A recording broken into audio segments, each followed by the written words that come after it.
Bonsoir à tous et à toutes. Écoutez, je suis très heureux de vous retrouver cette semaine. J'espère qu'on se retrouvera très prochainement en présentiel, donc directement au Sège. C'est ce qu'on souhaite tous. Voilà, Bézat Hachem, pour la prochaine semaine, Bézat Hachem. Alors, on va faire un shiur sur la paracha de Vayetse. On va parler de plusieurs sujets à la fois et qui vont se concentrer essentiellement sur Yaakov et sa famille. Alors, vous savez que Yaakov Avinu a dû quitter ses parents à la suite du fait que Esav, qui voulait se venger contre Yaakov, prétextant qu'il lui avait volé son droit d'aînesse, sa Bechora, son droit d'aînesse et sa bracha, sa bénédiction. Et donc Yaakov a dû se sauver, sous l'ordre de sa mère qui lui a dit va-t'en parce que tu vas risquer de mourir. Donc par Haran, là où habite son frère Lavan, pour se protéger de Esav. Et il va également écouter son père qui va lui promettre une bracha et lui dire pars là-bas chez ton oncle Lavan parce que c'est là-bas que ta femme se trouve. Voilà. Et donc il part réconcilier avec ses parents, sachant que malheureusement il est obligé de se sauver. Mais qu'est-ce qui va se passer? Donc il va partir. Donc il se dirige vers Haran. Et là il va se coucher là, il va dormir.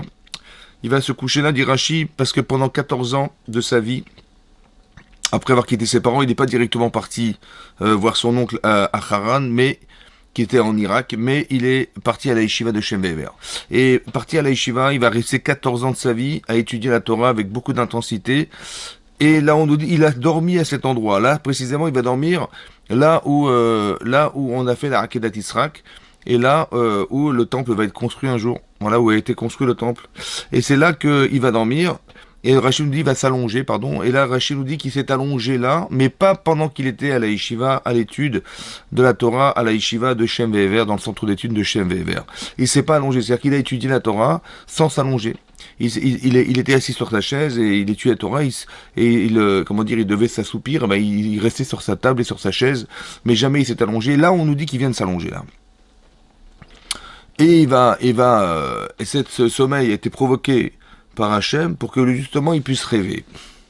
Et là il va arriver d'une échelle, des échelons qui montent jusqu'au ciel, et en fait on lui montre des anges qui montent et qui descendent.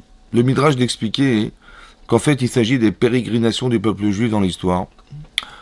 C'est ça qu'on lui a montré, des anges qui montent et qui descendent, c'est l'histoire du peuple juif qui monte et qui descend. Et aussi, quand l'un monte, l'autre descend, c'est-à-dire que comme c'est marqué dans la paracha qui précédait, dans Toldot, lorsque Rivka ne comprenait pas ce qui lui arrivait parce que l'enfant qu'elle portait, il avait envie d'étudier la Torah et il voulait absolument sortir dès qu'elle se trouvait devant un centre d'études de la Torah.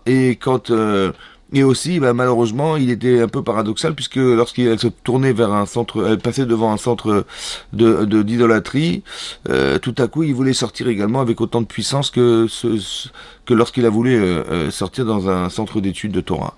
Et elle comprenait pas ce qui lui arrivait. Et on lui explique, en fait, on lui a dit, non, mais ne t'inquiète pas, tu as 2 enfants. Mais pas 2 enfants, tu as 2 nations.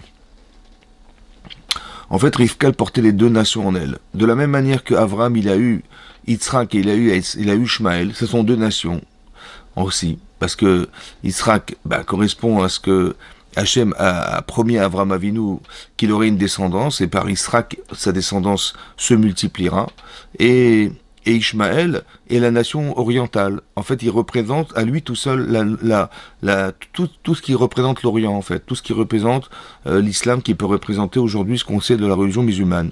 C'est ça, c'était Ishmaël. Et le contraire, celui qui était à l'opposé de ça, c'était Edom. Edom, c'est Esav. Et donc, en fait, il faut pas les regarder comme des enfants ou comme des hommes et des représentations physiques d'hommes, mais en fait, ils représentent la nation entière. Ils sont un petit peu comme, si vous voulez, le premier homme de la création du monde qui contient toute l'humanité masculine en lui. C'est un peu ça. Il a toute la masculinité, tous les êtres masculins se trouvent en lui. Et là, ils se trouvent tous dans un être qui s'appelle Esav et dans un autre qui s'appelle Ishmaël. Voilà. Et c'est ça qui va se passer. Ici on lui dit, tu sais, tu as 2 nations dans ton ventre. Tu n'as pas 2 enfants, tu as 2 nations. Ou le homme, il est homme yematz. Et on l'avertit en lui disant, ils vont se confronter de façon permanente. Quand l'un montera, l'autre descendra. C'est ce qu'on lui montre ici, en fait. On lui montre dans un rêve que quand l'un monte, l'autre descend. Maintenant, il faut comprendre que l'un monte, l'autre descend. C'est pas que il va avoir un petit yo-yo, qu'un il va monter, l'autre il va descendre. Non. C'est que quand nous on monte, les Bnei Israël montent, c'est-à-dire qu'ils sont proches d'Hachem, proches de la Torah, proches des mitzvot. Ils sont entiers avec eux-mêmes. Alors, les nations descendent. Et lorsque nous on descend, c'est-à-dire on perd nos valeurs, on perd le lien avec Hachem, on pense qu'on peut se suffire à nous-mêmes, qu'on n'a pas besoin du bon Dieu, qu'on ne pratique pas la Torah et mitzvot, et ben lorsqu'on descend, on les fait monter. C'est ça qui est marqué. C'est pas que ils vont des fois monter, on va des fois descendre, on va des fois monter, ils vont des fois descendre. Non, c'est pas ça. C'est lorsque nous on monte, ils descendent. Et lorsque nous on descend, ils montent. En fait, ils montent contre nous. C'est pour ça que vous allez voir que dans l'histoire passée, il y a eu les Perses qui sont montés parce qu'on est descendu. Et ça a entraîné la destruction du premier temple. Ensuite, il y a eu Madaï. Ensuite, il y a eu Yavan, les Grecs. Lorsqu'on a reconstruit le temple, évidemment que les Grecs se sont installés en Israël, ils ont essayé de nous assimiler par la philosophie de la pensée. En fait, on avait un conflit d'idées. Et ensuite, il y a eu Hanouka. Et et les Yevanim, qui étaient des Grecs de l'époque, se sont confrontés aux Hashmonaïm. Il y a eu une guerre qui était miraculeuse, qui a engendré la fête de Hanouka, puisqu'on a gagné cette guerre, et la lumière réapparue dans le clan d'Israël. Et ensuite, à la suite de ça, donc on a reconstitué le temple qui avait été souillé. Et finalement, on va passer à une autre génération de royauté qui va régner sur Israël, c'est Rome, les Romains, Édom. Et c'est ça qui va faire que lorsqu'on est encore tombé, descendu en déchéance, alors on a fait monter les Romains contre soi. C'est ça les montées et les descentes. C'est pas que nous montons et des fois ils descendent, et des fois eux ils montent et nous on descend. Non, c'est nous qui articulons la descente et la montée des autres. C'est-à-dire que si nous on grandit dans la proximité qu'on a avec Hachem, alors rien ne peut nous arriver. Et donc on met en silence tous nos ennemis qui sont autour de nous. Et si c'est l'inverse, si nous c'est comme si on vivait dans la jungle et la seule unique protection qu'on avait, c'est celle d'Akadosh Baruch Hu qui nous protège. Mais on est dans la jungle. Donc ça veut dire que si on n'a pas de protecteur, c'est la jungle. Vous avez compris? Donc lorsqu'on descend, on est dans la jungle. Et lorsqu'on remonte, cette jungle disparaît. Ou elle est mise en silence, jusqu'au moment où, malheureusement, on risque de retomber. C'est ça. Et donc c'est ça, il a vu ça. Mais il a vu que cette génération, la génération de Édom, c'est-à-dire la nôtre en fait, la galoute, l'exil continuait. Les autres disparaissaient au bout de quelques dizaines d'années. Et là, tout à coup, ça dure. Yaakov, il a très peur, il dit mais ça s'arrêtera jamais. Et c'est ce qu'on est en train de vivre aujourd'hui, ça veut dire qu'on a plus de 2000 ans d'exil. Et donc on est là, on attend, il ne voyait pas le bout. Et Hachem lui dit t'inquiète pas, je suis là, il y aura un jour la fin des temps et le Mashiach viendra. Et il est soulagé parce que Hachem l'a rassuré qu'un jour il y aurait la fin des temps. Et c'est ce qu'il a vu en fait. Et là, c'est marqué que à la suite de pendant ce rêve, Hachem lui promet des choses incroyables. Il lui dit, tu sais, la terre où tu es allongé, elle t'appartiendra un jour. À toi et la descendance. Voilà ce qui est marqué dans la Torah. Je vous lis le texte, vous voyez, c'est marqué comme ça. Il y a marqué comme ça, Hachem lui a dit, donc c'est marqué comme ça. Voilà. Il est Anochimach, donc je suis avec toi. Pardon, c'est juste avant. Vaya Zaracha Keafarares, donc ta descendance sera aussi nombreuse que la poussière de la terre. Ou Parasta Yamavakelma Vetsafonavanegba, et tu t'éparpilleras donc à l'est, à l'ouest, au nord et au sud, Venivrechu Becha, et seront bénites par toi. Kol Mishpechot Adama, toutes les familles de la terre. Vea Adama Vezaracha, Mishpechot Adama, ou Bezaracha, et aussi par ta descendance. Ça veut dire qu'on apportera de la bénédiction dans le monde. Oui, non seulement lui apportera, donc Yaakov vous lui promet, mais aussi sa descendance. Vine Anochi Imach, et je suis avec toi, dit Hachem. Ushmarticha Bechol Asher Teler, et je te garderai là où tu iras. Vea Shivoticha la Adama, il lui promet de le ramener à cette terre, à Zot, à ce pays-là. Kilo Ezofra, car je ne t'abandonnerai pas, Adasher Im Asiti et Asher Dimbartilar, jusqu'à ce que je fasse ce que je t'ai promis de faire. Et sur ce, donc il entend toutes ses promesses. Vaïkat Yaakov Mishenato, et là on dit qu'Yaakov il s'est levé brusquement. Vaïemer, il a dit, Achen Yesh Hashem Bamakamazé. Alors se trouve Akadosh Baruch Hu dans cet endroit. Ve'anochi le darti, je ne savais pas. Il est en train de dormir, dans un sommeil profond, et on lui montre des choses incroyables. on lui montre la pérégrination de tout peuple juif dans l'histoire jusqu'à la fin des temps. On lui promet que sa descendance sera aussi nombreuse que le sable de la terre. On lui promet qu'il aura la terre d'Israël, etc. Et que seront bénites par lui et par ses descendants toutes les familles de la terre. Et là, il est capable, Yaakov Avinu, dans son sommeil, de se réveiller dans son sommeil inconscient et de se dire, mais qu'est-ce que je fais là? Dans un endroit aussi kadosh, aussi saint que cet endroit. Et Rachid nous explique et nous dit, et je ne savais pas, il a dit, je ne savais pas que Hachem se trouvait présent ici. Et si j'avais su, dit Rachid, j'aurais préféré ne pas dormir. Ça veut dire que, plutôt que de dénigrer l'endroit en dormant dans un endroit aussi saint que l'endroit où se trouve Yaakov Avinu, qui est l'endroit où on va construire le Beth Amikdash, c'est ça. Il est capable de se réveiller dans son sommeil inconscient et de se dire, mais qu'est-ce que je fais dans un endroit aussi kadosh et comment j'ai pu dormir ici? Comment j'ai pu dénigrer cet endroit? Vous imaginez la capacité d'humilité, de dédoublement de soi que Yaakov il a dans son sommeil inconscient, d'être capable de se dire, et j'aurais préféré ne pas savoir. Ça veut dire, avec tout ce qu'on lui a promis, j'aurais préféré ne pas savoir tout ce que j'ai su, plutôt que de dormir dans un endroit que je n'ai pas respecté en dormant. Vous imaginez ce que c'est ça? Regardez la Gdusha, la sainteté, la spécificité qu'avait Yaakov, d'être aussi profond et aussi sincère dans ses convictions, puisque dans son sommeil inconscient, il est capable de se réveiller en se voyant, et non pas, normalement il aurait dû être subjugué par ce qu'on lui dit, il aurait dû être estomaqué par tout ce qu'on lui fait savoir. Mais non, il n'est pas du tout prisonnier de ce qu'il voit, au contraire, il se voit. Comment il a pu se voir? Incroyable. Et donc voilà qui était Yaakov Avinu. Et donc qu'est-ce qui va se passer? Il va partir donc en direction de Haran. Et donc il va chercher Lavan. Et on lui présente Lavan. On lui dit voilà, Lavan il est pas très loin de ça, ici. Oui.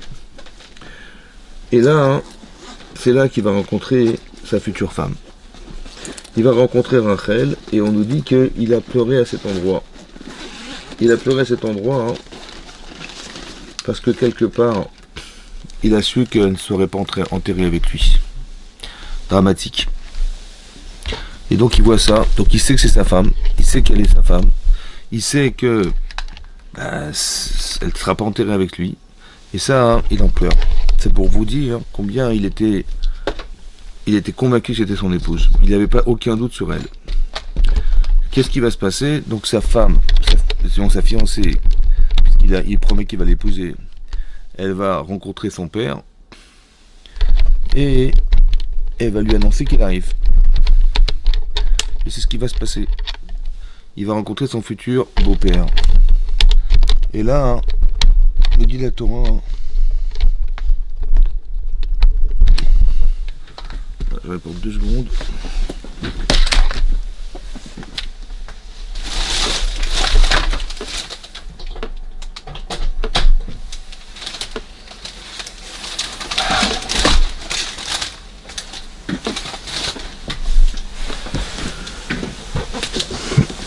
On dit la Torah qu'il reçoit son beau-père.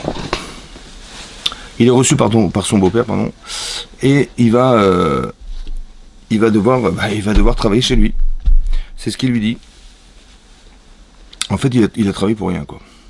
Pas un centime, il n'a pas gagné un centime. Et son beau-père lui dit, écoute, je t'ai quand même pas payé, tu es resté un mois chez moi, je t'ai pas payé. Et il lui dit, écoute, j'aurais voulu épouser ta fille. Donc il lui dit, voilà, je veux épouser Rachel. Donc il lui dit clairement qu'il veut Rachel et pas Léa. Je veux ta fille, et pas que tu vas me chercher une Rachel d'ailleurs, en me disant, voilà, je te présente Rachel, je dis, c'est pas elle que je veux. Tu vas dire Rachel. Donc je t'ai épousé, je t'ai trouvé une Rachel. Non, je veux ta fille. Et à part ça, il lui a dit la Ktana, la cadette, et pas l'aînée, de peur que tu changes les prénoms. Vous avez compris? Et donc il a eu peur de ça. Il a eu peur qu'il lui présente n'importe qui. Alors ce qui est important, c'est comprendre qu'il voulait absolument Rachel et pas Léa. Et il voulait pas non plus n'importe qui d'autre que Rachel. Et qu'est-ce qui va se passer? Il va proposer de travailler pour elle pendant 7 années de sa vie. Ce qui est étonnant. C'est Yaakov qui propose à son beau-père, futur beau-père, de travailler pour lui pour épouser Rachel. Mais il a mis 7 ans de sa vie pour pouvoir l'épouser. C'était énorme. Quand on aime quelqu'un, c'est dur d'attendre 7 ans. Qu'est-ce qu'il a pensé faire en imaginant qu'il devait attendre 7 ans de sa vie pour épouser cette femme? Qu'est-ce qu'il a pris d'attendre 7 ans? Et c'est marqué bizarrement que Yaakov il va travailler 7 ans pour elle, Ve'ayu be'enav, et ces années vont être à ses yeux, Kiyami machadim, comme des jours comptés, Be'havato ota, par amour pour elle. Alors évidemment, on se questionne, on se dit, mais comment il a pu aimer sa femme et que c'est passé tellement vite, Kiyami machadim, c'est passé rapidement. Mais quand on aime quelqu'un, normalement, on est pressé de se marier. Et donc c'est l'enfer d'attendre. Et lui, ça a été l'inverse. Par amour pour elle, c'est passé vite. Ces 7 années, elles sont passées à ses yeux, Kiyami machadim, comme des jours comptés, Be'avato ota, par amour pour elle. Mais non, il aurait fallu écrire que c'était long d'attendre. Un, on n'a pas compris pourquoi il a pensé qu'il fallait autant d'années. Et deux, on n'a pas compris comment c'est possible qu'il ait pu l'aimer et que c'est passé rapidement. Comment on peut aimer quelqu'un et que ça passe rapidement? Au contraire, à un moment, c'est dur d'attendre. Les gens qui veulent se marier, dès qu'ils ont décidé de se marier, ils veulent se marier rapidement, et là, on voit l'inverse. Alors, en fait, on se rend compte dans la vie que, quelquefois, des choses qu'on espère avoir, eh ben, on les a rapidement, mais des fois, c'est long d'attendre. Et quand c'est long d'attendre, c'est long d'attendre d'avoir. Et des fois, c'est l'inverse. Et des fois, on voit que on fait des études, on a aussi envie d'avoir un diplôme, on a envie d'avoir une profession qui soit diplômée. Et on voit que le temps passé, il est rapide. On ne se rend pas compte qu'on a fait 5 ans d'études, 10 ans d'études. Ça passe très très vite. Et pourtant, on a des examens à passer. Pourtant, on espère avoir son examen. Et là, bizarrement, ça passe rapidement. Ouais. Quelle est la différence fondamentale entre le fait qu'on ait envie un jour de se marier, et puis là on a l'impression que c'est trop long, et des fois on a envie d'avoir un diplôme, aussi on a envie d'avoir un diplôme, et là on se rend compte que ça passe très rapidement. Quelle est la différence? Alors, je pense que la différence elle est comme ça. Lorsqu'on vous demande d'avoir, vous êtes dans la perspective d'avoir. Je veux avoir. Alors en attendant d'avoir, c'est long d'attendre d'avoir. Parce que je veux avoir. Par contre, quand on vous demande d'être, oui, vous êtes en train de faire des études, on vous demande d'avoir un niveau de compétence pour réussir un examen. Ça va? Alors là, quand on vous dit, vous savez, l'examen, il est dans 3 semaines, ou dans 2 semaines, vous dites, non, mais c'est pas possible, je suis pas prêt. Je suis pas prête, j'arrive pas, je peux pas. Il faudrait qu'on repousse l'examen, ou alors je vais être obligé de passer des nuits entières à réviser, à travailler, et j'aurai peut-être pas forcément la force de le faire. Mais pourquoi si tu veux avoir son diplôme, t'es pas pressé de l'avoir? Parce que pour l'avoir, il faut être capable de l'avoir. Il faut avoir des compétences. Vous avez compris? Et là, on se rend compte que lorsqu'on a eu les compétences, alors on est rassuré et on peut passer notre examen. Mais tant qu'on n'est pas rassuré, on n'est pas rassuré. Alors, et vous avez vu la différence? Que lorsqu'on cherche à être quelqu'un, le temps il passe tellement vite qu'on se rend pas compte parce qu'on travaille tous les jours, on révise tous les jours, on a des examens tous les jours, on a des contrôles toutes les semaines, etc., tout le temps. Et donc on se rend pas compte que la connaissance qu'on absorbe au fur et à mesure, qui est nécessaire, parce que sinon on n'a pas les compétences pour passer son examen, eh ben on voit pas le temps passer. Comme si qu'on voulait nous apprendre une chose importante. Vous savez, des gens qui veulent se marier, en fait, ils veulent se marier rapidement. Mais parce qu'ils cherchent à avoir près de lui ou près d'elle son mari ou bien sa future épouse. Alors il faut leur poser la question de savoir, mais ok, tu veux avoir ta femme près de toi ou ton mari près de toi, mais est-ce que tu te sens prêt? Est-ce que tu es prête à vivre une vie brutalement changée parce que tu passes du célibat à la femme mariée ou à l'homme marié, tu vas partager avec quelqu'un d'autre qui n'est pas de nature à vivre avec toi forcément, de nature, parce qu'on n'a pas les mêmes sentiments, on n'a pas les mêmes besoins, on n'a pas les mêmes réflexions, on n'a pas beaucoup de choses en commun en fait. Si ce n'est qu'il faut qu'on fasse une vie ensemble, qu'on ait une famille ensemble, et c'est compliqué parce que c'est brutal. Est-ce que tu es prête à être une femme pour ton mari, à être une mère pour tes enfants? Est-ce que tu es prêt à être un père pour tes enfants et un mari pour ton épouse? Est-ce que tu te sens prêt? Est-ce que tu as bien réfléchi? Est-ce que tu t'es préparé à ça? Et tu penses que ça va prendre quelques jours? Ouais, c'est un examen qui est plus compliqué peut-être, parce qu'il est jusqu'à la fin de ta vie, plus compliqué que de passer un examen ponctuel dans ton existence. Vous avez compris? Est-ce que tu te sens prêt? Et là, le problème, il est là. Je dis, si j'avais su qu'il fallait faire tout ce travail, peut-être que j'aurais repoussé mon mariage, je sais pas, ou je me serais dit, j'aurais peut-être pu réfléchir avant. Vous avez compris ce que je veux dire? Ou je me suis pas bien préparé. Et nous, qu'est-ce qu'on pense? On dit, tu vas te marier, puis sur le tas, tu verras, tu vas t'arranger, tu auras des enfants, puis sur le tas, tu vas faire ce qu'il faudra faire. Non, c'est pas comme ça que ça marche. C'est ça qu'Yaakov nous explique ici. Il a pensé personnellement qu'il fallait qu'il attende 7 ans. C'est-à-dire qu'il prépare son mariage pendant 7 ans. C'est quoi préparer son mariage? C'est d'être un homme idéal. C'est-à-dire un père idéal pour ses enfants, un mari idéal pour sa femme, d'avoir des enfants parfaits. Mais pour avoir des enfants parfaits, il faut être parfait. Alors il a fait un travail sur lui-même. Et il a dit, ce travail-là, il va me prendre 7 ans pour l'obtenir. C'est ce qu'il a estimé faire pour elle, mais par amour pour son épouse. Vous avez compris? Par amour pour elle. Donc, d'être par amour, ça passe vite. C'est ça ce qui est marqué, le principe qui est écrit ici. Vous voyez comment on peut expliquer qu'il a pu l'aimer et que c'est passé vite? Parce que il n'a pas aimé pour soi-même, il a aimé pour elle. Et le problème, il est là. Est-ce qu'on aime ou est-ce qu'on s'aime? C'est ça. Est-ce que je vis en couple parce que je me sentirai mieux lorsque je serai marié, lorsque je me serai rassuré lorsque j'aurai des enfants, mais tu le fais pour toi ou tu le fais pour ton mari, pour ta femme, ouais, pour tes enfants. Vous avez compris? Et ça, c'est un grand principe de base qu'il faut avoir en tête. Ouais. Et il faut dire ça aux futurs mariés parce que leur expliquer, hein, ouais, que si tu cherches à avoir, bah, c'est une forme d'égoïsme. Et tu peux, à la limite, être des fois même déçu parce que peut-être ton mari, il aura des problèmes, des défauts, et que ton épouse aussi aura des défauts, bah, tu vas rester déçu sur le produit de ton mariage parce que tu cherches à avoir. Ouais. Ouais. Mais on n'est pas de la marchandise. D'accord? Donc on est des gens, on essaye d'être au service d'eux et on n'est pas en attente d'avoir l'autre pour soi. C'est ça ce qui est marqué ici, c'est ça qui est très important. Et donc qu'est-ce qui va se passer? Il va travailler 7 ans pour elle. Et là, bizarrement, il va y avoir une expérience de vie très très difficile pour Yaakov Avinu. C'est-à-dire que bah, finalement, arrivé le jour de son mariage avec Rachel, on va lui présenter la sœur de Rachel, qui est Léa. Sans qu'il le sache. D'accord? Et il a eu tellement de soupçons sur son beau-père, du dit la Torah, qu'il a donné des signes à sa femme, à sa future femme qui était Rachel. Et il a dit, écoute, je vais te donner des signes, on sait jamais, peut-être que tu vas venir voiler, peut-être que tu vas venir dans le noir, peut-être que je ne vais pas forcément te reconnaître.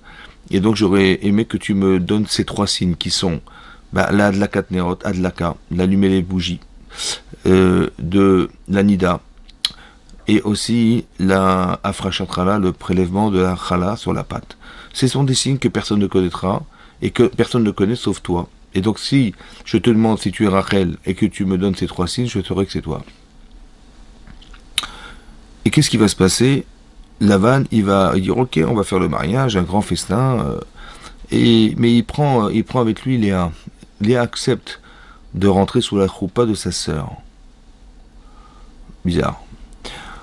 Bizarrement, sa sœur Léa, Rachel, pardon, elle lui donne les signes que lui avait donné Yaakov Avinu. Bizarre. Et Yaakov, bah, quand tu lui as demandé mais qui es-tu? Tu es Rachel, elle a dit oui. Et alors qu'elle était Léa, et il a dit donne-moi les signes, elle a donné les signes. Sans qu'il ait pu la reconnaître. Et donc là, on a une question. Comment vous auriez réagi, vous? Au matin, il se rend compte que c'est Léa. Au matin, il se rend compte que les signes qu'il a donnés à sa future femme, qui était Rachel, elle les a transmis dans son dos à sa sœur. Son beau-père, il lui a présenté la femme qu'il n'aurait pas voulu épouser. Et Léa, elle est là alors qu'elle n'a rien à faire ici. Et donc, on est dans une problématique de déchirure émotionnelle très forte. De savoir qu'être trompé par des gens qu'on aime, c'est très compliqué. Puisqu'il a attendu 7 ans pour elle, il a travaillé 7 ans pour elle, c'est énorme, vous avez compris. Comment on se sort d'une émotion aussi forte et brutale, oui, que celle d'avoir été trompé par la femme qu'on aime dans ces conditions-là. Voilà. Comment je réfléchis à la situation? Ben, je peux me dire, ben, heureusement que je ne l'ai pas épousée. Heureusement que c'est sa soeur qui est venue et que j'ai compris que tout ça, c'était une famille un peu bizarre. Parce que bah, le père, il m'aimait sa fille, celle que je ne veux pas épouser, alors qu'il sait pertinemment que je voulais épouser Rachel et Paléa. Elle accepte de rentrer sous la choupa alors que elle va gâcher le mariage de sa sœur.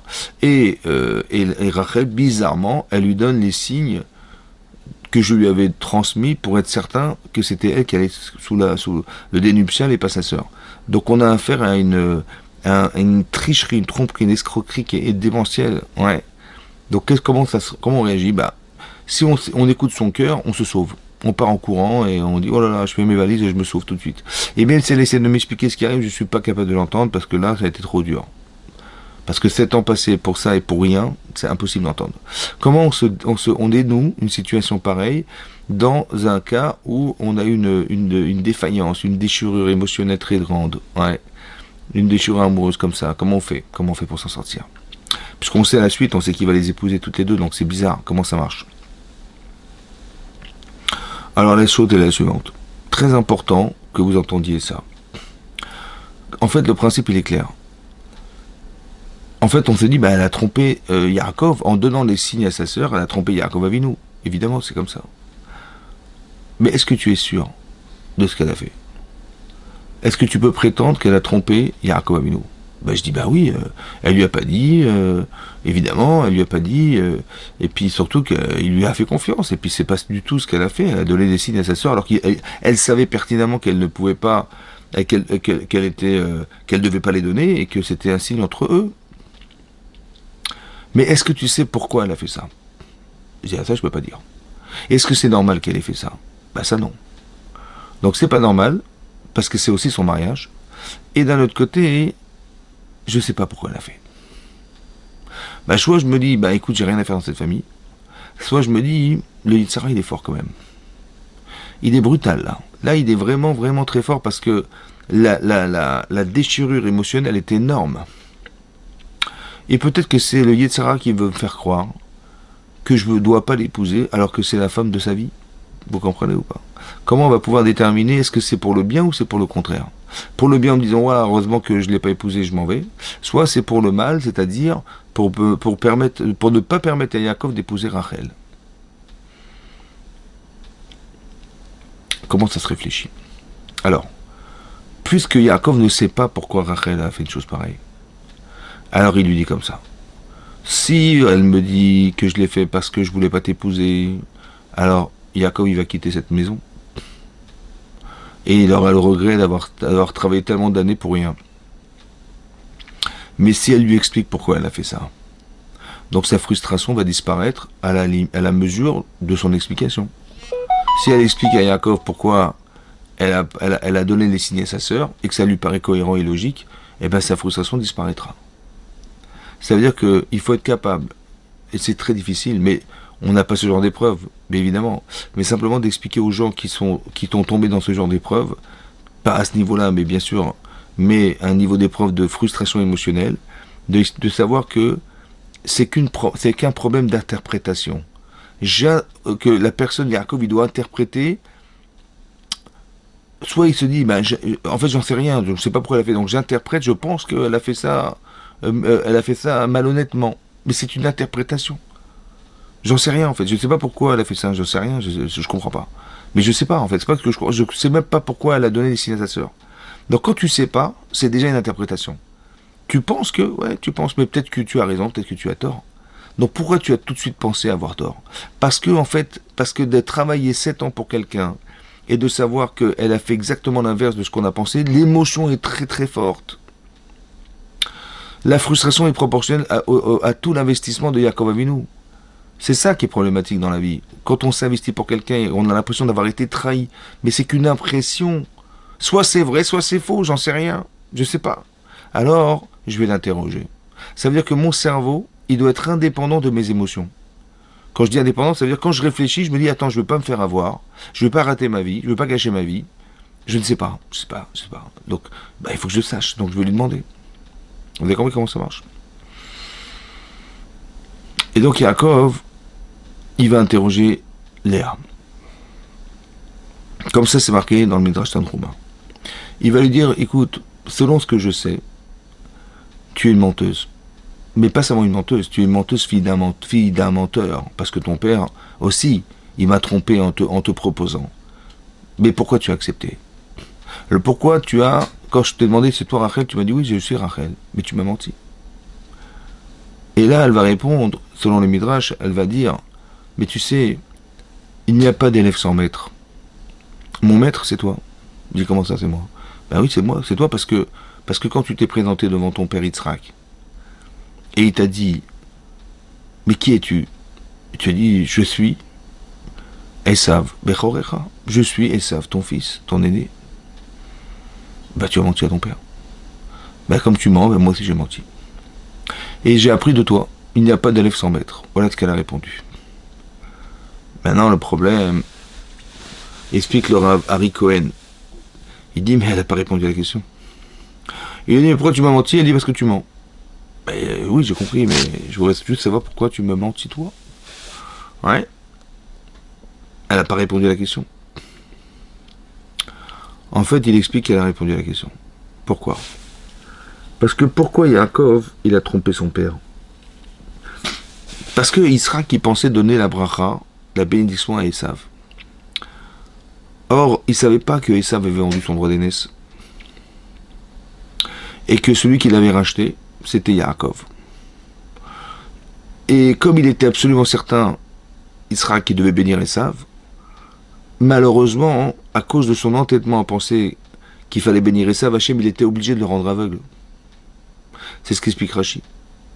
Et donc il est devenu aveugle parce que il était certain et persuadé qu'il fallait bénir Esav. Ce qui n'était pas le cas. Il fallait bénir Yaakov. Yaakov, il a racheté le droit d'aînesse de son frère. Va récupérer la beracha, la bénédiction de Esav.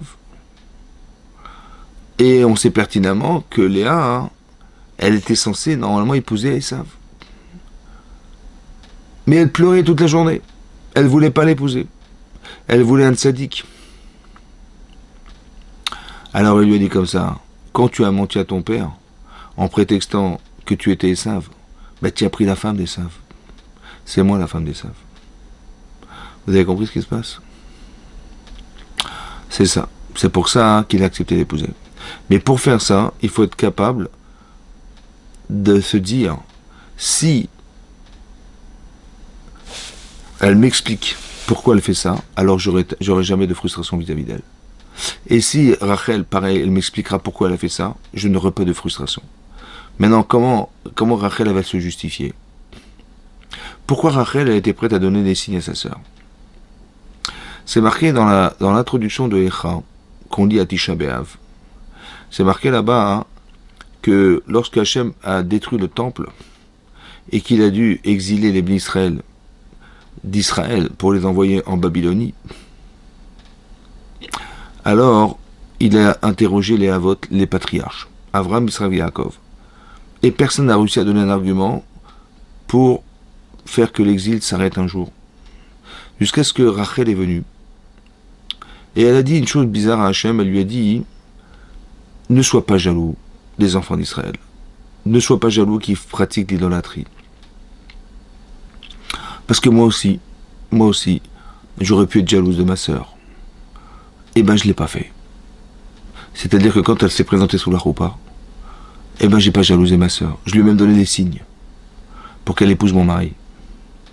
Alors, j'ai pas été jalouse, ne sois pas jaloux. Voilà ce qu'elle a dit à Hachem, à Kadosh Baruch Hu dans sa prière. Et Hachem a dit, Yes Sachar Lifulater, tu auras un salaire pour ce que tu as fait. Et il a dit, tes enfants, ils retourneront en Israël. Et c'est vrai que 70 ans plus tard, on est retourné en Israël et on a reconstruit le deuxième temple. Maintenant, le Rav Simcha Zissol, il pose une question. Et il dit, mais c'est bizarre qu'elle ait fait de la morale à Hachem en lui disant, ne sois pas jaloux parce que je n'ai pas été jaloux. C'est bizarre. Ne sois pas jaloux parce que je n'ai pas été jaloux. On dit, ça se dit pas. Je veux dire, on dit pas à Hachem, on lui fait pas la morale en lui disant, sois pas jaloux, ça se fait pas. Ouais. Qu'est-ce qu'elle a voulu dire à Hachem? Alors lui, il explique la chose suivante. Et c'est ça qui est extraordinaire. Il dit, elle a dit comme ça. En fait, j'aurais pu égoïstement épouser mon mari, Yaakov Avinu, et j'aurais fait un scandale lorsque mon père est arrivé avec ma sœur sous la roupa, ce qui aurait été normal. Et j'aurais dit, mais qu'est-ce que tu fais là? Et j'aurais dit à mon père, mais c'est quoi cette escroquerie là? Tu sais bien que Yaakov, il veut m'épouser moi, mais pas ma sœur. Voilà ce qu'elle aurait pu faire. Seulement, pourquoi elle n'a pas fait ça? Elle dit, parce que j'ai vu chez ma sœur des qualités exceptionnelles. Et j'ai dit, c'est vraiment dommage que le peuple juif qui va naître de Yaakov et de moi, il puisse pas aussi profiter de ma sœur et de son charisme, de sa force, de sa tzidkout, de tout ce qu'elle a, toutes les valeurs qu'elle a. C'est dommage, parce qu'elle est exceptionnelle, ma sœur. Et donc, elle a pensé, et elle a espéré que Yaakov accepte de l'épouser.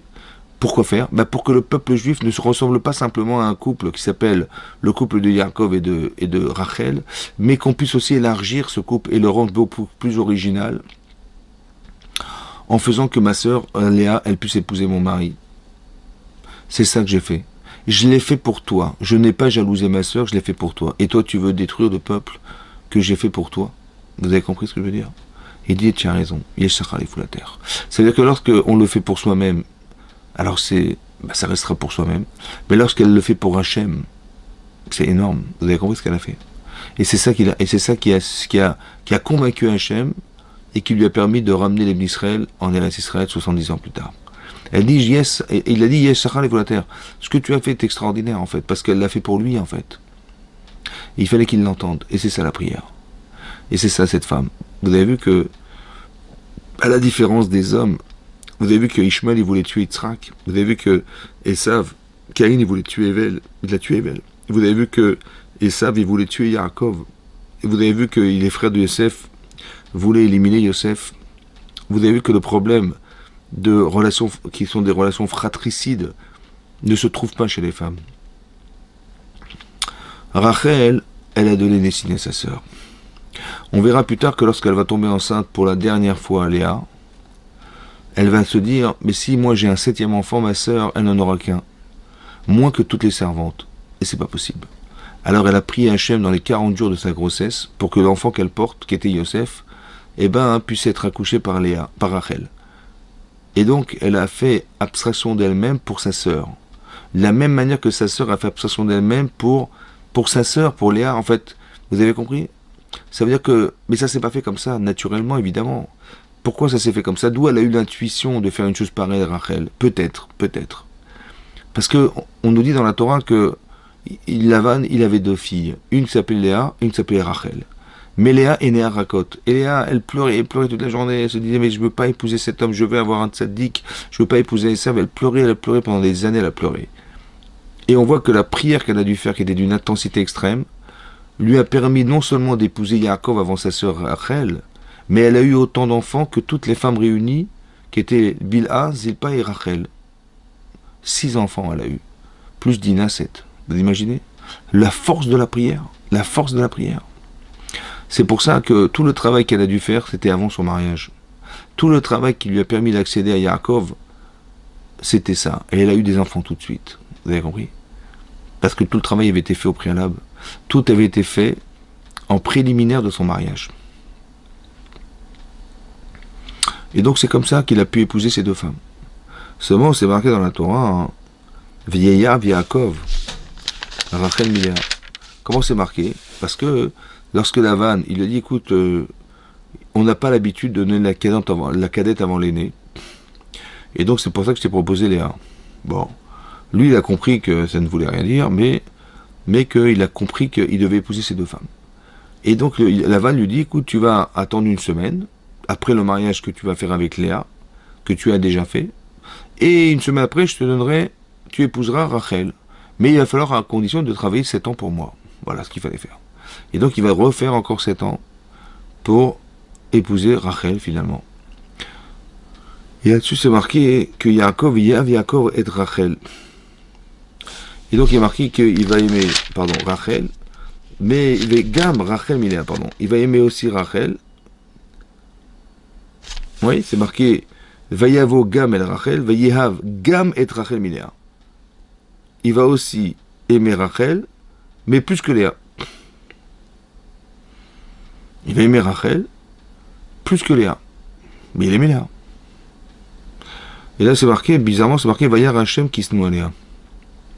Mais là, Hachem a vu qu'elle était haïe, Léa. Vaïftar et Rachma, il a ouvert sa matrice. Ve Rachel Akara, et Rachel était stérile.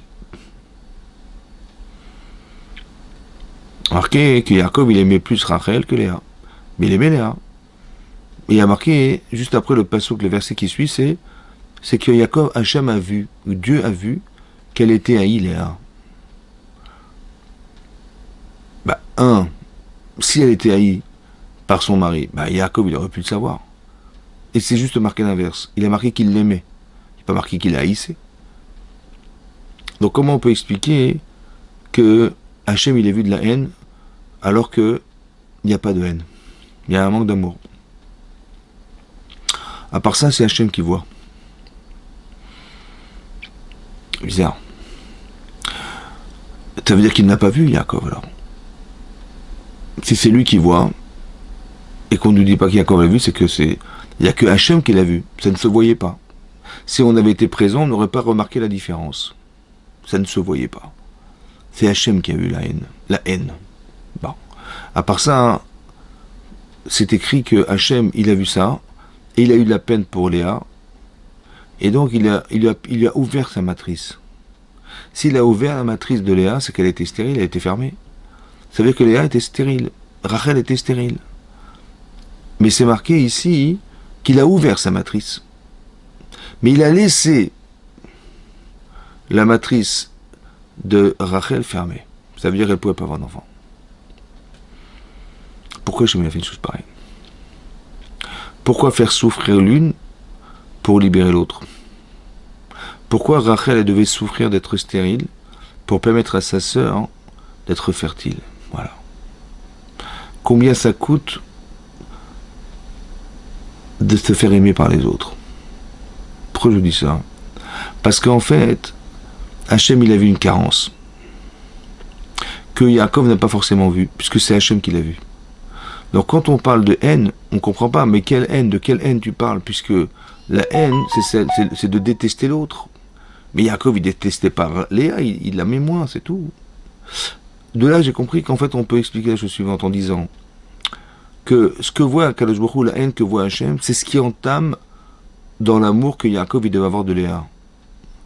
Et c'est ça qui fait qu'elle est moins aimée. Il y a des paramètres dans la vie qui font qu'on préfère des uns et pas les uns par rapport aux autres. Il y a forcément une différence. Cette différence, elle est justifiée parce que j'ai trouvé en l'un quelque chose qui m'attire et l'autre pas forcément. Ce pas forcément, c'est ce que la Torah traduit par de la haine. C'est pas de la haine, comme on pourrait la traduire ailleurs, mais c'est ce qui va justifier le manque de relation à la personne. Ça peut être un manque de fraternité, ça peut être un manque de relation maritale, parentale, tout ce que vous voulez. Mais ce manque-là, en vérité, s'appelle chez Hachem de la haine. C'est ce qu'on appelle la haine. Donc qu'est-ce que fait Hachem pour combler ce manque, ou pour éliminer la haine? Alors il va faire que la femme qu'il aime moins, qui est Léa, elle va lui permettre d'être père. Et ça, ce bonheur-là, devrait normalement combler le manque de relation qu'ils ont entre eux. Ça va? C'est cette fameuse inconscience d'amour qu'il a vis-à-vis de Léa, elle devrait être comblée parce qu'il va être comblé par son épouse Léa qui va lui permettre d'avoir des enfants. Vous avez compris? Ça, c'est le regard qu'Hachem il avait sur la situation. Or, Yaakov n'est pas au courant de ce qu'Hachem pense. Là, ce que je vous lis là, c'est ce que Hachem a pensé, mais nous, on n'est pas au courant de ce qu'il pense. Donc, qu'est-ce qu'on peut tirer comme enseignement, nous? Évidemment que Yaakov, il a deux femmes, donc une qu'il aime plus que l'autre. Donc, je pense qu'il avait plus envie d'avoir des enfants avec la femme qu'il aime qu'avec la femme qu'il aime moins. Et c'est exactement l'inverse qu'on lui propose. On lui propose d'avoir le bonheur d'être père par la femme qu'il aime moins. Et donc on doit s'interroger. Pourquoi ça ne s'est pas exactement passé comme j'aurais désiré? C'est ça la question. La réponse, c'est que ça vient répondre à quelque chose d'inconscient. C'est ce qu'Hachem il a pensé, parce que je dois accepter de vivre, nous devons accepter de vivre ce qu'on nous propose de vivre. Et pas de dire, mais non, mais c'est pas ce que je voulais, j'aurais tellement aimé que la femme que j'aime, elle puisse avoir des enfants et pas forcément celle que j'aime moins. Mais non, tu n'as pas compris que ici, il y a quelque chose de fondamental qu'on doit comprendre, c'est la relation maritale qui doit être entière avec son épouse. Et comme elle ne l'est pas, manifestement, même si c'est inconscient, alors Hachem, il propose des solutions dans la vie pour le combler, ce manque. C'est comme ça qu'on doit lire la paracha, et c'est comme ça qu'on doit vivre dans sa vie. D'accepter ce que je dois vivre. Je le comprends ou pas, si je le comprends tant mieux, je le comprends pas, de toute façon, il fallait que je le vive. Donc ça sert à rien de râler, ça sert à rien de... Non, il vaut mieux vivre ce bonheur. Tu deviens père pour la première fois de ta vie, accepte ce bonheur. Ah, c'est pas la femme que tu aurais voulu, avec laquelle tu aurais voulu être père fondamentalement, c'est vrai. Mais comprends bien que ça va combler forcément quelque chose dans ta vie. Forcément. Parce que sinon tu l'aurais jamais vécu. C'est ça qu'il faut comprendre. C'est-à-dire que ce que nous vivons est une thérapie, en fait, une problématique inconsciente qu'on nous avons, mais qui n'est pas su de soi. Et Hachem, il s'arrange pour la combler lui-même. Vous avez compris? Et ça valait la peine que Rachel, elle reste stérile pour combler ça. Vous comprenez ça? C'est énorme, énorme. Ça veut dire que la relation de couple, dans l'épanouissement qui doit être le plus proche de soi, ça c'est très important pour Hachem. Et qu'est-ce qui va se passer? Léa va tomber enceinte. Vatar Léa va télet ben. Donc Léa, elle tombe enceinte et elle a accouché d'un garçon. Vatikra Shemo Réhouven. Elle va l'appeler cet enfant Réhouven. Pourquoi? Qui amra, parce qu'elle a dit Kira'a Hachem Be'oni. Hachem, il a vu ma souffrance. Qui ata Yahaveni Ishi. Car maintenant, m'aimera mon mari. Donc vous avez compris qu'elle a compris, a priori, ce qui est marqué dans le texte de la Torah, c'est qu'elle a compris qu'elle était un peu mise de côté par son mari, et elle espérait qu'en lui donnant cet enfant, alors il va l'aimer. Maintenant, c'est elle qui l'appelle comme ça. Va tikra shemo, c'est elle qui l'appelle comme ça. Elle l'appelle Réhouven, parce qu'Hachem a vu ma souffrance. Sa souffrance morale, de savoir qu'elle n'est pas considérée vraiment comme la femme de Yaakov Avinu, mais comme la deuxième femme. Et ça, c'est très gênant, ça. Et ça, c'est ça le oni. C'est ça la souffrance qu'elle supporte. Vata'arov vatelet ben. Elle tombe enceinte de nouveau et elle accouche d'un garçon. Vatomer kishama Hachem kisnu anochi. Vaiteni gamedze. Hachem a entendu que j'étais haï. Shimon. Et c'est pour ça qu'elle a appelé Shimon. Parce qu'il a entendu Hachem que j'étais haï par mon mari. Vatarov vatelet ben. Et de nouveau, elle tombe enceinte et elle accouche d'un garçon. Vatomer ata pam il avait ishi. Elai. Ata pam, peut-être maintenant, mon mari m'accompagnera vers moi. Qui a la tilo shlosha bani, parce que je lui ai donné 3 garçons. Alken karachemo Lévi. Elle a appelé le 3e enfant Lévi, parce que Lévi, ça veut dire accompagner. Maintenant que j'ai eu 3 enfants, alors peut-être mon mari m'accompagnera. Maintenant, pourquoi 3 enfants? Parce que elles étaient 4 femmes. Elles savaient pertinemment qu'elles auraient 12 jvatim, 12 tribus. Donc 3 fois 4, 12. Donc elle a dit, on était 4 femmes, j'ai eu mon 3e enfant, donc j'ai rempli ma mission de femme. Ouais. Ouais. Et c'est ça qui va faire qu'elle se dit, maintenant mon mari m'accompagnera. Il s'appellera Lévi. Voilà. Alors ce qui est bizarre, c'est qu'elle appelle ses enfants au nom de sa souffrance de couple. Elle a un problème avec son mari. Ouais. Une fois, elle prétend qu'elle souffre de sentir la différence avec Rachel. Une fois, elle pense qu'Hachem, il sent qu'elle est haïe par son mari. Et elle espère maintenant, dorénavant, maintenant qu'elle a eu 3 enfants, que son mari l'accompagnera et qu'elle sera la femme de son mari. Voilà. Depuis quand une femme, elle appelle ses enfants au nom de sa souffrance de couple? Depuis quand une femme, elle pense qu'il faut absolument appeler ses enfants selon ce qu'elle souffre avec son mari? Ça se fait pas de faire une chose pareille. On n'appelle pas ses enfants au nom de sa souffrance. Ouais.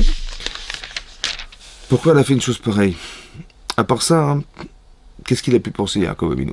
Je sais pas, j'imagine, vous allez à la mairie avec votre mari, et dit, tiens, tu as trouvé un prénom pour le petit? Ouais, je l'ai appelé Shimon.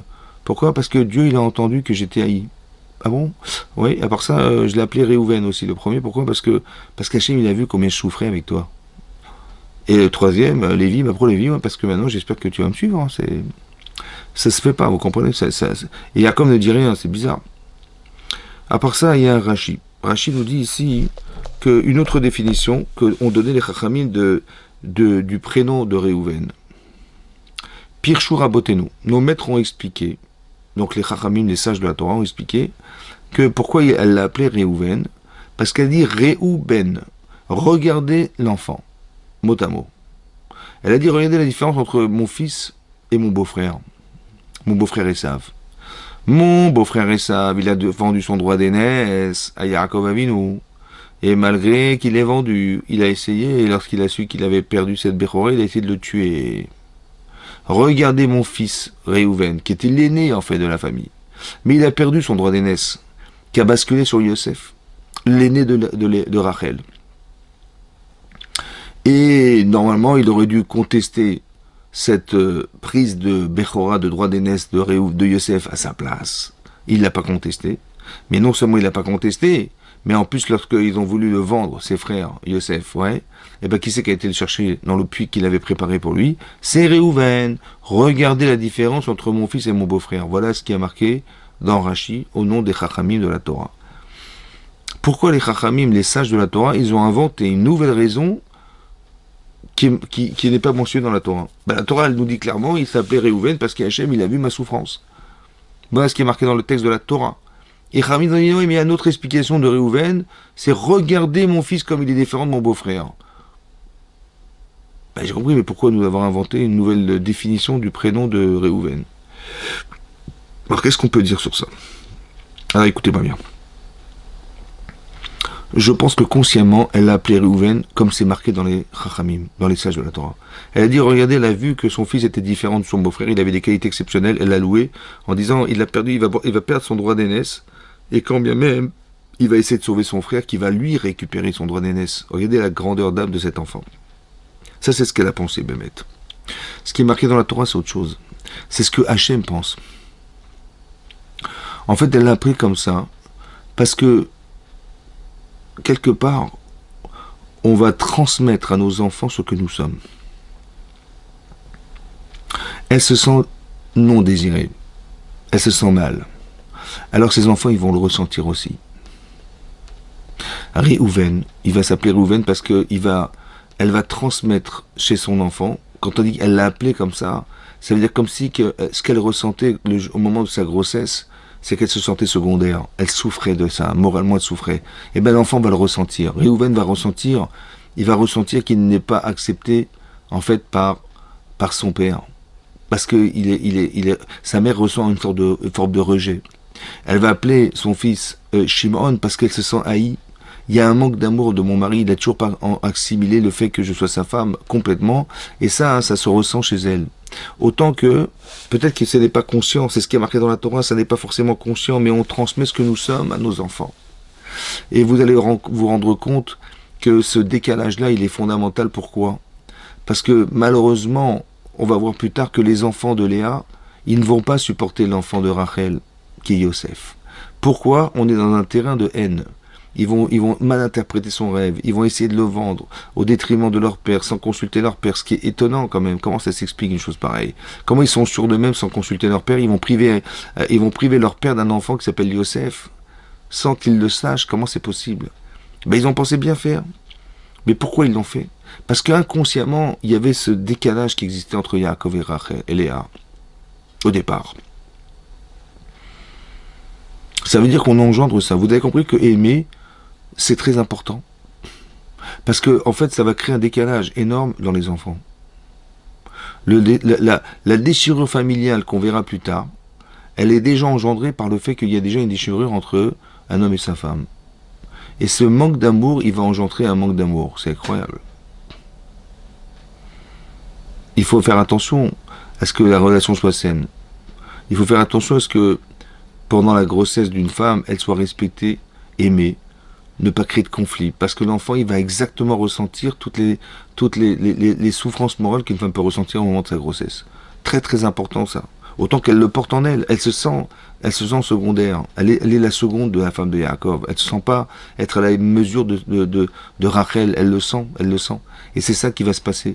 Ou bien elle le sent, ou Hachem le fait ressentir.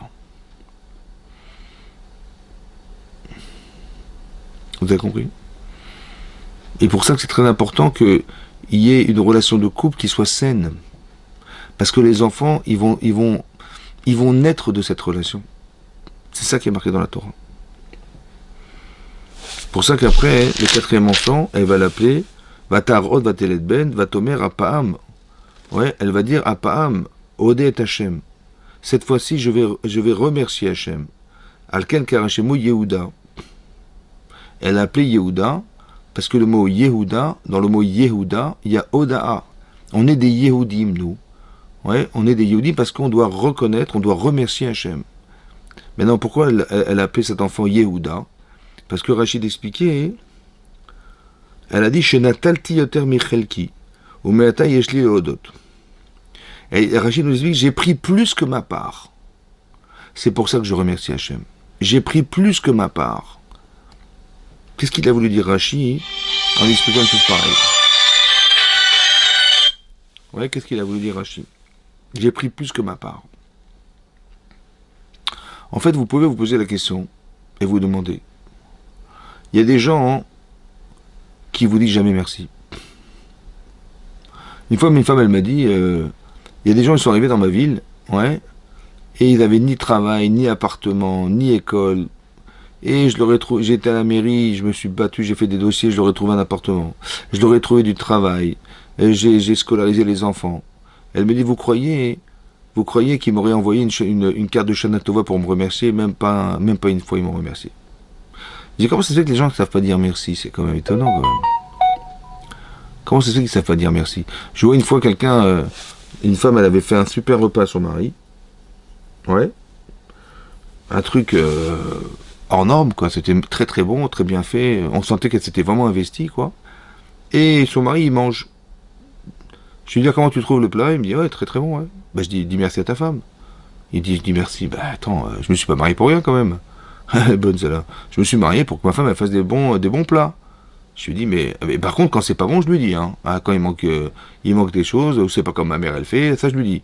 Mais quand c'est bon, bah, c'est normal, je mange, c'est normal, je vais pas dire merci, je me suis pas marié pour rien, quoi.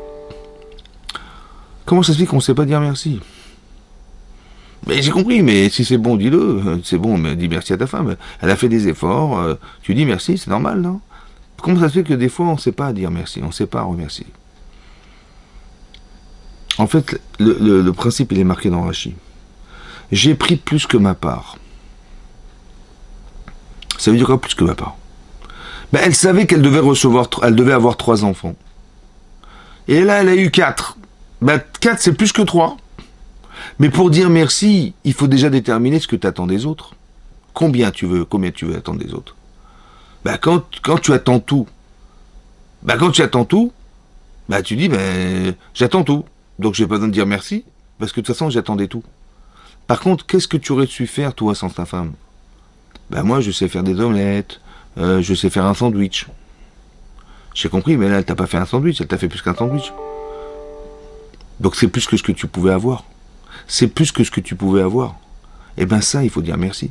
Mais pour dire merci, il faut déjà déterminer combien tu pensais avoir. Combien t'attendais d'elle? Combien? Ben, j'attendais un steak. Mais bon, facilement fait, quoi. Et un peu de frites. Ben là, elle t'a fait un poisson. Avec des légumes extraordinaires et tout. Donc c'est beaucoup plus que ce que tu attendais d'elle. Ben dis merci. Vous avez compris? Elle a appelé Yehuda pour ça. Et Yehuda va devenir le roi d'Israël. C'est ça. Maintenant, ce qui est très important, c'est de voir ça. Vous avez compris que la relation qu'on a avec son épouse et son mari, c'est énorme. Hachem, il a fait en sorte que Rachel elle serait stérile, juste pour que Yaakov il puisse arriver à combler le manque d'amour qu'il avait de Léa. Et des fois, il y a des choses qu'on vit dans sa vie qu'on n'a pas, qui ne sont pas le résultat d'un travail personnel ou d'erreurs personnelles, oui, en fait, qui sont naturelles chez nous. Il y a des gens qui sont coléreux, il y en a qui sont moins coléreux, il y en a qui aiment la Torah, il y en a qui n'aiment pas la Torah. Ils n'ont rien fait pour, ils aiment la Torah, ils n'ont rien fait pour, ils n'aiment pas forcément la Torah. C'est incroyable. Mais comment ça se fait? Quand ça vient pas de vos choix personnels, c'est fortement issu de votre passé d'enfant. C'est-à-dire, vous êtes né de parents qui vous ont transmis ces valeurs. C'est parce qu'elles sont chez eux que vous allez les retrouver chez vous de façon naturelle. Mais ça se travaille, c'est ancestral. Si vous aimez la Torah, c'est que peut-être vos parents ils ont adoré la Torah, peut-être votre grand-père il a adoré la Torah, peut-être vos grands-mères ils adorent la Torah, peut-être je ne sais rien. Mais il y a forcément quelque chose, il y a forcément une racine. Il y a forcément quelque chose dans le passé qui fait que vous êtes forcément connecté à quelque chose qui a existé un jour. Si ce n'est pas quelque chose que vous avez développé vous-même, c'est forcément d'ailleurs. C'est ça qui est marqué là. C'est ça qui est marqué dans la Torah. Ça veut dire qu'on doit faire un travail spécifique sur nous-mêmes. Vous savez, dans la paracha de Bereshit, c'est marqué qu'après la faute de Chava, Hachem il a dit Arba Arbe Etzboner. Multiplie, je multiplierai ta souffrance. Be'etzev tel dibanim. Tu accoucheras dans la souffrance. Et là-bas, c'est marqué je multiplierai ta souffrance. Rachid dit Tsahar Gidul Banim. La souffrance d'éduquer ses enfants. Et j'ai pas compris le rapport qui existait entre le problème qu'elle a eu d'avoir proposé à son mari de manger du Hetzadat et le fait qu'elle ait une difficulté à éduquer ses enfants. Qu'est-ce que ça a à voir? Qu'est-ce que ça a à voir avec le fait qu'elle soit obligée d'accoucher dorénavant dans la douleur? Qu'est-ce que ça a à voir avec sa faute?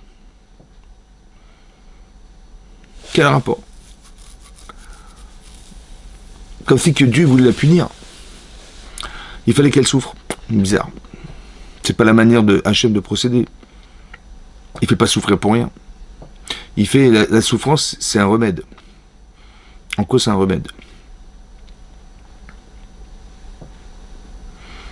En fait, qu'est-ce qui s'est passé? Rachid nous explique que lorsqu'elle a goûté du Etz Hadarat, elle a mangé de ce fruit de la connaissance du bien et du mal, elle savait qu'elle allait mourir. C'est ce qu'Hachem avait dit, que si vous mangez ce fruit, vous mourrez. Maintenant, si elle doit mourir, nous dit Rachid, alors on va forcément recréer une femme à partir d'Adam Arishon. Parce que le monde ne pourra pas continuer sans femme. Et donc mon mari va être obligé d'épouser une autre femme que moi. Voilà ce qu'elle a dit. Moi je vais mourir, mais mon mari va épouser une autre femme que moi, ce qui est impossible. Alors il faut qu'il meure avec moi. Voilà ce que dit Rashi. Ça veut dire que d'après ce qui est marqué dans les Chacham, dans les Chazal, en fait elle a proposé à son mari de mourir avec elle. Parce qu'elle ne supportait pas que son mari puisse avoir une autre femme qu'elle. C'était pas possible. Une femme est tellement fusionnelle avec son mari qu'il est impossible qu'il ait une autre femme que moi, et donc il faut qu'il meure avec moi. C'est ce qui est marqué. Maintenant, comment on peut répondre au fait de la souffrance de l'accouchement? Alors le raisonnement est le suivant. Écoutez le raisonnement. Elle s'est dit, moi je vais mourir, mais mon mari il va rester vivant. Or, si le monde doit continuer, il faut forcément créer une autre femme, et c'est cette femme qui va épouser alors que je vais disparaître. Et ça lui était insupportable. Et donc elle a préféré, entre guillemets, éliminer son mari pour ne pas souffrir à l'idée que son mari n'épousera une autre femme qu'elle. Il faut qu'il meure pour ne pas que je souffre. On va dire comme ça. Il faut qu'il meure pour ne pas que je souffre. Alors Hachem il a dit, ta réparation, c'est d'accepter de souffrir pour faire vivre. Est-ce que ça va te coûter de faire vivre maintenant? C'est ça qui est réparateur. Vous avez compris? L'accouchement, c'est la souffrance d'accepter de souffrir pour faire vivre. À la différence d'avoir tué pour ne pas souffrir. Et Hachem lui a dit, tu accoucheras dans la douleur, mais tu auras aussi des difficultés à éduquer tes enfants. Pourquoi la difficulté d'éduquer des enfants? Alors selon ce que je vous ai expliqué, on comprend très bien. Parce que je vais transmettre ce que je suis à mes enfants. Seulement ce travail, en vérité, j'ai pas forcément envie de le faire sur moi-même. Alors Hachem il dit, c'est simple, tu vas le faire sur tes enfants. Et ça c'est la thérapie que tu vas trouver pour essayer de gommer tes problèmes personnels. Parce que quand tu vas t'occuper des problèmes de tes enfants que tu vas retrouver chez toi, en fait, alors c'est comme en t'occupant des autres, tu vas te soigner toi-même. Vous avez compris? Quand tu vas trouver des incohérences chez tes enfants et que tu vas dire il faut absolument que tu corriges ces qualités, ces défauts que tu as, etc. En fait, tu vas te rendre compte que tu vas faire le bien et ce bien va gommer ton mal. Vous avez compris? C'est-à-dire que d'éduquer ses enfants, d'élever ses enfants, c'est pas d'élever ses enfants, c'est de s'élever par ses enfants. C'est nous qui nous élevons par nos enfants. Oui, parce que quand on n'est pas marié, on fait ce qu'on veut de sa vie. Vous pouvez faire ce que vous voulez. Quand vous êtes célibataire, vous faites ce que vous voulez. Ouais, vous pouvez vous bourrer, vous saouler et trouver des copains, des médecins qui vont vous faire des feuilles de maladie pour pas aller au boulot le lendemain. Ça, vous pouvez faire, il n'y a pas de problème. Mais quand vous êtes marié, c'est impossible.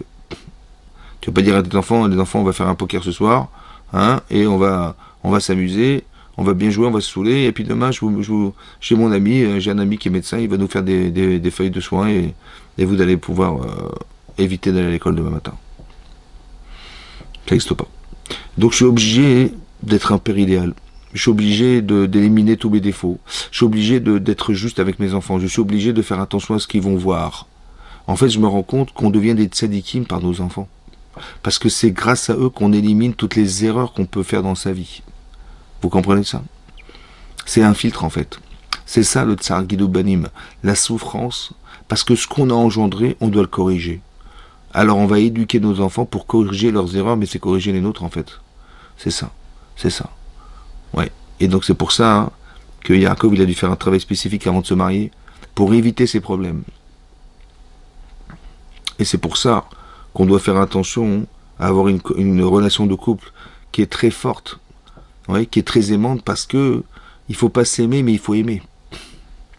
Parce que les gens, comme je vous ai dit au début du cours, les gens sont pressés de se marier, mais en fait ils sont pressés d'avoir. Mais est-ce que tu veux te faire plaisir ou tu veux faire plaisir? C'est ça le problème.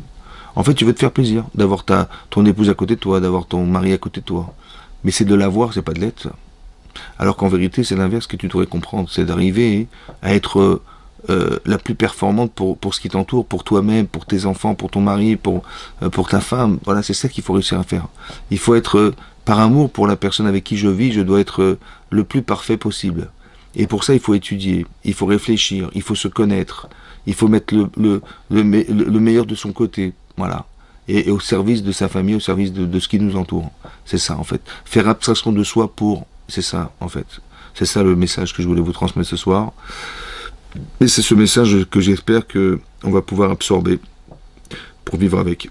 Et pour pouvoir le transmettre aussi à ceux qui nous entourent.